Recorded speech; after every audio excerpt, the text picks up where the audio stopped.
Salut, c'est Clément. J'ai déjà fait 2 vidéos aujourd'hui. J'avais dit que j'arrêtais, mais en fait, ça m'a rappelé que j'avais une autre vidéo qui traînait où je m'étais dit, ah, il faudrait que je le fasse quand j'aurai fini mes révisions. Mais tant que je suis lancé, autant continuer. Donc, c'est une vidéo sur comment développer une vraie confiance en soi et comment en faisant face au chaos. Alors, je vais vous donner un exemple de ce que ça veut dire concrètement. Ce que ça veut dire concrètement, je suis en coaching groupé pour l'école des guerriers. On fait un exercice qui était censé travailler un truc A. Je ne sais plus ce que c'était. Et ce qui ressort pour la personne, c'est de la tristesse et des larmes. Et d'un coup, la personne se met à pleurer. Donc, ce n'était pas ce qui était prévu au départ. Et la personne explose en larmes, se met à pleurer. Et là, bon, on laisse un temps pour que les larmes tombent. Et là, j'aurais pu dire, ok, voilà, j'espère que ça va mieux. Et maintenant, on recontinue l'exercice que j'avais prévu. On continue sur le programme que j'avais prévu. Mais je me suis dit, c'est une occasion pour lui de faire face vraiment à ses émotions les plus sombres. Et du coup, j'ai proposé aux membres du groupe, est-ce que ça vous dirait est-ce que ça vous va si on change de programme et qu'on prend plus de temps pour être avec cette personne dans ce qu'elle vit actuellement? Tout le monde dit oui. Et du coup, ce qu'on a fait, c'est que on a fait ce qu'on appelle alors en anglais birthday circle, donc ça veut dire, ça se traduirait par cercle d'anniversaire, c'est-à-dire on s'est tous mis autour de lui virtuellement puisque c'est en ligne. Et l'idée, c'était qu'on lui pose des questions qui nous intéressent vraiment, mais donc de la curiosité authentique, mais dans le but de mieux comprendre ce qu'il vit. Donc c'est pour ça que ça s'appelle cercle d'anniversaire, c'est-à-dire que c'est comme à l'anniversaire de quelqu'un où il est le centre et toute l'attention est portée sur lui. Ben là, c'était le cas. Il vit un truc difficile, du coup, on porte toute notre attention sur lui et on essaie d'explorer avec lui ce que ça lui fait, ce qu'il vit, de comprendre le truc avec lui. Qu'est-ce que ça veut dire concrètement? Ça veut dire tous, on fait face au chaos. Plutôt que de dire ah ouais, tu pleures, bah écoute, ok, respire bien, prends 2 minutes et puis nous on va continuer. C'est non, on reste là et on fait face au chaos. Là en plus, on fait face au chaos ensemble. C'est ça l'intérêt aussi des exercices de groupe.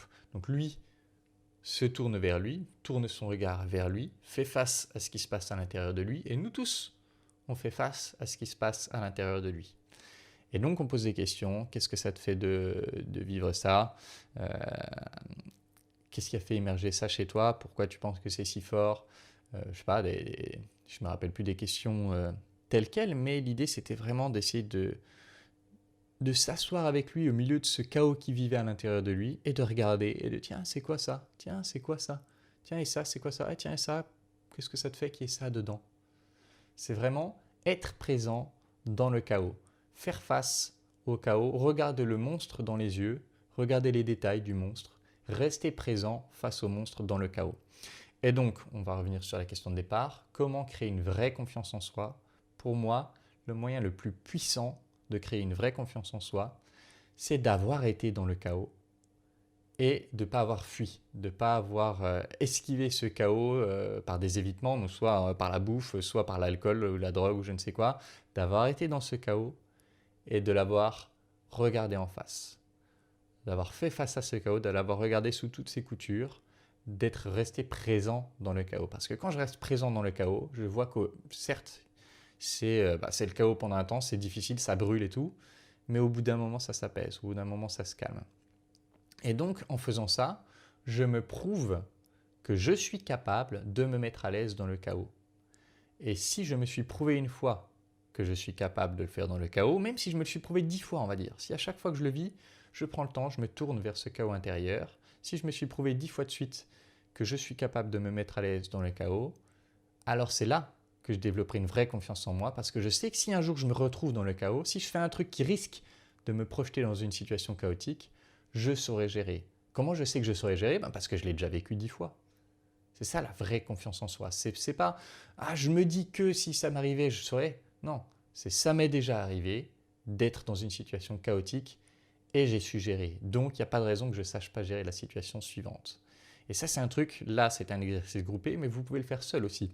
Moi, vous savez, j'en ai déjà parlé plein de fois dans des vidéos que j'ai des angoisses de mort par moment, où je commence à visualiser ce que ça fait de mourir ou à penser, tiens, j'ai tel âge, il me reste tant d'années environ, et où je sens une angoisse venir. Et ça m'est arrivé là il y a quelques jours où ça me prend d'un coup comme ça. Et je me suis dit, bah, c'était après ce coaching groupé justement, et ça me l'a rappelé. Je me suis dit, tiens, bah, fais face. Regarde, qu'est-ce que ça te fait? Et donc je commence à faire un je remarque que, pour ceux qui connaissent le jeu, je commence à faire un je remarque que tout seul. À dire, ah tiens, je remarque qu'il y a ça, je remarque que je ressens comme si j'arrivais plus trop à respirer. Je remarque de la tristesse, je remarque que je commence à penser à mon père, je commence à penser à plein de choses, etc. Je suis le truc. Et puis j'étais donc sur ma terrasse, et puis à un moment donné, je vois, je sais plus, je vois une fourmi se promener dans mon bac de menthe. Alors je commence à enlever la fourmi. Puis après, je me dis, tiens, bah, je vais checker un peu où en sont mes fraises aujourd'hui. Alors je regarde mes fraisiers, je passe ma main dedans, tout ça. Puis je regarde mon framboisier. Je me dis, tiens, en fait, mon framboisier, ça me saoule qu'il envoie toujours ses racines partout. J'ai peur qu'il me déterre les fraises. Donc je vais déterrer le framboisier, puis je vais le mettre dans un gros pot à part. Puis je commence à faire ça.